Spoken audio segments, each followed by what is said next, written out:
Alors les amis, j'espère que vous allez bien. Nous allons parler encore de la crise humanitaire à Gaza, le drame des déplacements forcés et ses répercussions sur les enfants. Depuis le 6 octobre, les habitants du nord de la bande de Gaza sont de nouveau confrontés à une situation dramatique. En effet, ces résidents, principalement des familles avec des enfants, sont forcés de quitter leur foyer en raison de l'escalade des violences et des bombardements intensifs. L'UNICEF, à travers la voix d'Adèle Cord, sa directrice régionale pour le Moyen-Orient et l'Afrique du Nord, a récemment attiré l'attention sur l'impact dévastateur de ces déplacements forcés répétés qui touchent les plus vulnérables, à savoir les enfants. Cette crise récurrente a poussé des milliers de familles à se déplacer vers le sud, dans des zones surpeuplées, dangereuses et manquant de ressources essentielles pour la survie. L'UNICEF a qualifié cette situation de très préoccupante car elle expose les enfants à des conditions de vie insoutenables. La directrice régionale pour le Moyen-Orient a souligné que ces ordres de déplacement dans les gouvernorats de Gaza Nord et de Gaza contraignent des dizaines de milliers de civils à se déplacer sur des routes dangereuses sans garantie de sécurité, amplifiant les souffrances de populations déjà traumatisées. Quand on prend le cas des enfants gazaouis, les enfants sont particulièrement affectés par ces déplacements forcés. Selon l'UNICEF, les plus jeunes sont contraints de quitter leur maison, souvent dans l'urgence et dans des conditions chaotiques. Ils se retrouvent confrontés à des situations de peur extrême, avec des évacuations fréquentes et imprévisibles. Il a été dénoncé les souffrances et les horreurs auxquelles les enfants sont exposés, soulignant que beaucoup d'entre eux subissent des traumatismes psychologiques qui pourraient laisser des séquelles durables. La directrice a également évoqué des cas d'évacuation de nouveau-nés prématurés, dépendant de, de couveuses pour leur suivi, ainsi que d'enfants hospitalisés dans des unités de soins intensifs. Ces évacuations, combinées aux bombardements incessants et aux restrictions sur l'aide humanitaire, créent une situation insoutenable où les enfants sont les principales victimes. Le manque d'accès aux soins et aux ressources de première nécessité exacerbe leur vulnérabilité, rendant leurs conditions de survie de plus en plus précaires et atroces. La crise des structures médicales. Le système de santé à Gaza est également gravement affecté par cette crise. Trois grands hôpitaux dans le nord de Gaza, dont le seul établissement pédiatrique de la région de Kamal Adan, ont reçu l'ordre d'évacuer sous 24 heures. Cette décision met en danger la vie de nombreux enfants et adultes nécessitant des soins médicaux urgents. Le ministère palestinien de la Santé a rapporté que 18 enfants gravement malades hospitalisés dans ces structures sont menacés de perdre la vie en raison de ces évacuations. Et tout ça, c'est l'État Netanyahou qui organise ça. C'est lui, c'est Israël qui bombarde ces enfants, ces hôpitaux. L'évacuation des hôpitaux a eu un impact dévastateur sur les services de santé déjà fragilisés par les conflits. En plus de priver les patients de soins, elle engendre des risques accrus pour les personnes souffrant de maladies chroniques ou de handicap. Les hôpitaux normalement perçus comme des lieux de refuge ne peuvent plus assurer la sécurité des enfants malades qui se retrouvent ainsi en situation de grande précarité. La surpopulation et les risques sanitaires dans les zones de réfugiés. Les familles déplacées trouvent refuge dans des zones déjà surpeuplées, où elles sont exposées à des conditions de vie insalubres et dangereuses. Cord, qui est la directrice régionale, a décrit ces zones comme dépourvues de ressources de base nécessaires à la survie. Et je l'ai dit déjà dans l'une de mes vidéos précédentes que 160 enfants perdent la vie chaque jour à Gaza. C'est sérieux. La surpopulation combinée à des conditions sanitaires dégradées expose les réfugiés à des risques sanitaires importants. Les enfants avec leur système immunitaire encore fragile sont particulièrement vulnérables aux maladies transmissibles et aux infections.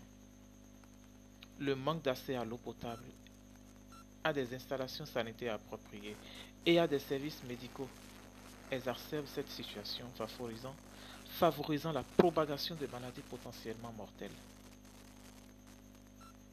Ces conditions de vie extrêmement précaires accroissent également les risques de malnutrition et de carences nutritionnelles. On en voit des enfants qui sont à peine debout, qui tiennent à peine debout.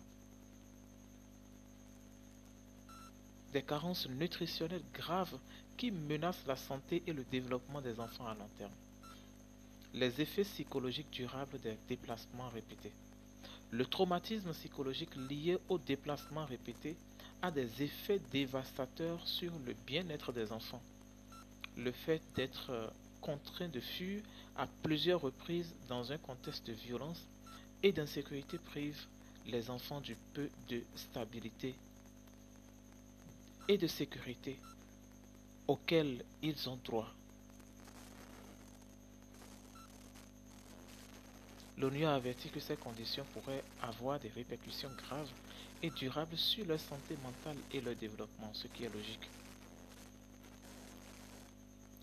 Les enfants souffrent souvent de troubles anxieux, de stress post-traumatique, de dépression et d'autres problèmes de santé mentale. Leurs expériences de déplacement et d'exposition à la violence laissent des cicatrices émotionnelles profondes qui peuvent entraver leur capacité à mener une vie normale. Les effets psychologiques de cette crise risquent de se faire sentir sur plusieurs générations, car les enfants touchés par des conflits actuels pourraient avoir du mal à surmonter les traumatismes de leur enfance. Les enfants handicapés, une population encore plus fragile. Dans ce contexte de déplacement forcé, les enfants souffrent de handicap ou de troubles médicaux. Les enfants souffrant de handicap ou de troubles médicaux sont encore plus vulnérables.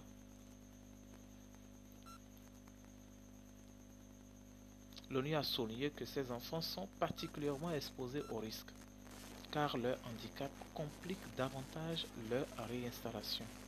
Les déplacements forcés aggravent les défis auxquels ils sont déjà confrontés et augmentent les risques pour leur santé et leur bien-être.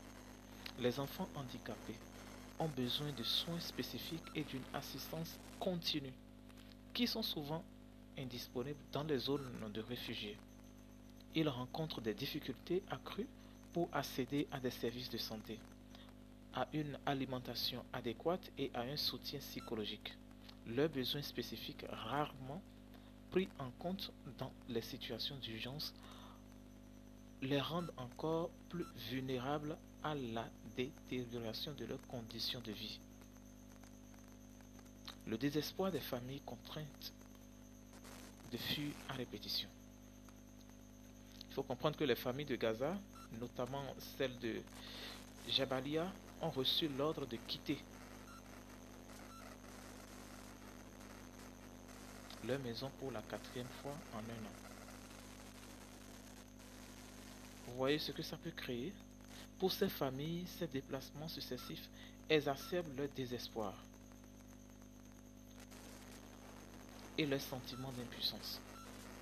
L'ONU a déclaré que nombre d'entre elles finissent par revenir dans leur foyer après chaque déplacement, faute de trouver la sécurité ailleurs. Cette spirale de déplacement répété sans aucune perspective de fin, prive les familles d'une stabilité indispensable et les condamne à une vie d'incertitude et de peur. Le cycle incessant des évacuations, suivi de retours désespérés, épuise les familles, tant physiquement que moralement. Elles sont contraintes de reconstruire leur vie à chaque déplacement, tout en sachant que la sécurité reste hors de portée. Ce cycle perpétuel engendre un sentiment d'abandon et de résignation, alors que les familles réalisent que leur souffrance ne suscite guère de réponse adéquate de la part de la communauté internationale. Et tout ça, les États-Unis soutiennent cela. Ce sont eux qui soutiennent militairement Israël, qui bombardent ces enfants-là. Après, ils viendront nous parler des droits de l'homme. Est-ce que ça va? Après, les États-Unis viendront nous parler des droits de l'homme. De quel droit de l'homme on parle-t-on? Moi, je me pose la question. Les enfants n'ont-ils plus le droit de vivre? Est-ce que Biden, un jour, s'est déplacé pour se rendre en Palestine ou bien dans la bande de Gaza pour voir ce qui se passe? Est-ce que ceux-là voient les images? La CPI lance un mandat d'arrêt contre Netanyahou. Et puis bon, les États-Unis braquent c'est bizarre, contre le procureur de la CPI. Pourtant, quand cette même CPI a émis un mandat d'arrêt contre Poutine, voilà, les États-Unis ont dit oui, il fait du bon boulot. Entre Vladimir Poutine et Netanyahou, qui est en train de commettre de crimes odieux? Qui entre les deux? Il faut qu'on se dise la vérité. C'est comme si les Américains voient, les autorités américaines voient la vérité en face, mais refusent de la reconnaître. Parce que simplement, ils veulent continuer à avoir la même mise sur le Moyen-Orient. C'est-à-dire avoir un partenaire dans le Moyen-Orient qui puisse leur fournir des informations fiables. Et c'est Israël. Il n'y a que Israël qui peut faire ça, qui peut jouer ce rôle-là. C'est pour ça que les États-Unis soutiennent militairement Israël.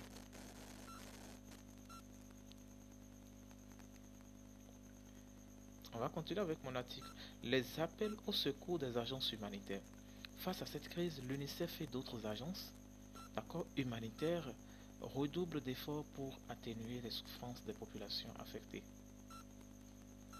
L'ONU a insisté sur le fait que les agences font tout leur possible pour apporter un soutien aux enfants et aux familles déplacées.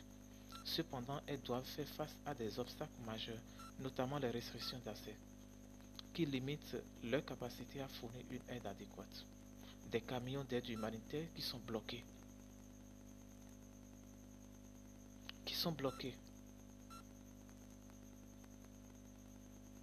Est-ce que ça va? C'est comme si ceux-là n'ont pas du sang qui coule dans leurs veines. Malgré les efforts humanitaires, les besoins sur le terrain dépassent largement les capacités de réponse des organisations que les agences peinent à accéder aux zones les plus touchées, où les enfants et les familles manquent cruellement de nourriture, d'eau potable et de soins médicaux. Les appels à l'aide sont pressants, mais les moyens disponibles restent insuffisants pour répondre à la gravité de la situation. Netanyahou mange combien de fois par jour? Joe Biden mange combien de fois par jour? Ceux-là ne boivent pas d'eau? Ça, c'est la question que moi je me pose. Ils n'ont pas du sang qui coule dans leurs veines. Ils affament des enfants. Ils affament des familles entières dans la bande de Gaza. Et ils en sont fiers. C'est le jour du jugement qui sera notre témoin. Merci et à très bientôt.